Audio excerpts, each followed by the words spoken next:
If this did, in fact, emanate from Russia, and you are Joe Biden and you're meeting with Vladimir Putin in a couple of weeks, what would you do?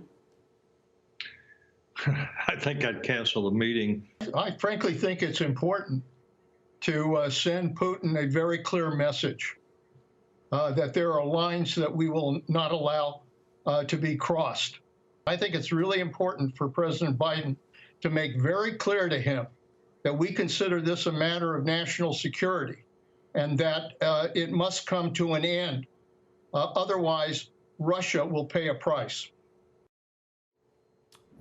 All right, and ending with Leon Panetta, he thinks the best way to make that point is in person. So he says that Joe Biden should not cancel that summit with Vladimir Putin in just a couple of weeks. Rebeccah Heinrichs, Hudson Institute Senior Fellow. Where are you on this, Rebeccah?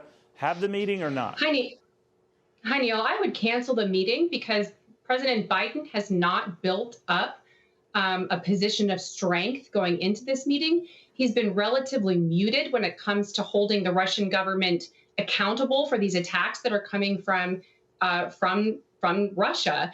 And another thing that's important to keep in mind about these attacks, it's not really accurate to think of them as against just an individual company. These are really attacks against major arteries that affect supply chains in the United States. And so it really, truly is a matter of national security. And President Biden has not come back with a tough response against Russia. And so I would not go into a meeting which does grant Putin some sense of legitimacy. He gets something out of this meeting, and I don't see any sense at this point. If President Biden wants to talk to him, he can pick up the phone and make that conversation in private. Would you say the same if this were Donald Trump and there was an upcoming summit and all of this was happening right before it? 100%. What a lot of times what presidents do, they make the mistake of thinking that diplomacy is incompatible with strength, but really you want to have economic sanctions, the threat of military pressure, the threat of political cost, all going on at the same time. Then you can go have a conversation and give diplomacy a shot.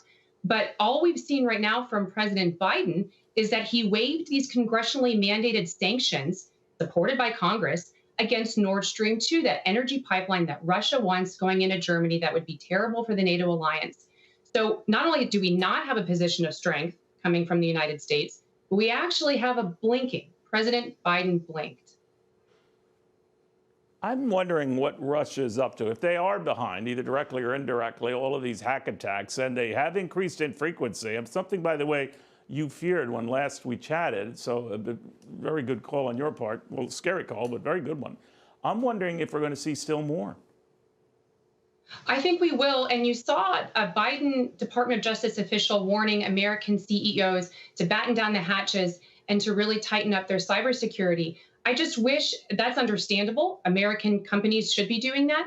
But again, this is a national security concern. And so threats need to be made credibly. I don't need the kind of heated rhetoric that we saw from the Trump administration against certain adversaries. We can do without that. You can speak softly and carry a big stick, but we need some more big stick being waved towards the Russian government. And Neil, I am worried. President Biden, as a senator, was very focused on arms control, reducing American arms.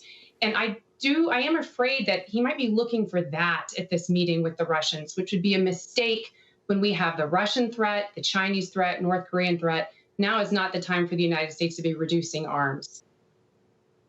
All right. The meeting is still on, to your point. We'll see if any of that changes. I guess depends if we have any more incidents in the next couple of weeks. That's entirely likely, given the rapid increase in them. Rebeccah Heinrichs, thank you. Good seeing you again. Thanks, Neil.